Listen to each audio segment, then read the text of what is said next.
இறையறிவில் உனக்கு ஆர்வம் இல்லை என்றால் அதில் உனக்கு இன்பம் தொனிக்கவில்லையானால் உன் அறிவு முழங்கிவிட்டது என்றுதான் பொருள்.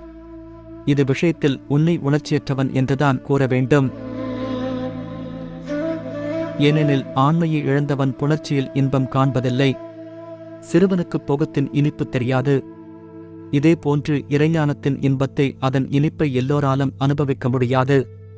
சிலர் மட்டும் அதை அனுபவிக்க தகுதியானவர்கள். அவர்கள் வியாபாரத்தினாலோ இதர அலுவல்களினாலோ இறைவனை மறந்து விடமாட்டார்கள். எந்நேரமும் அவனைப் பற்றி சிந்திப்பார்கள். இந்த படித்தரத்தை மற்றவர்கள் அடைவது சாத்தியமில்லை. ஏனெனில் ஒரு பொருளின் சுவையைக் கண்ட பிறகுதான் அதில் ஆர்வம் பிறக்கிறது. இறையறிவின் இன்பத்தைச் சுவைக்காதவர்கள் அவனை அறியும் விஷயத்தில் ஆர்வம் கொள்ள மாட்டார்கள். இவர்கள் மறுமையில் பெரிதும் வருந்துவார்கள்.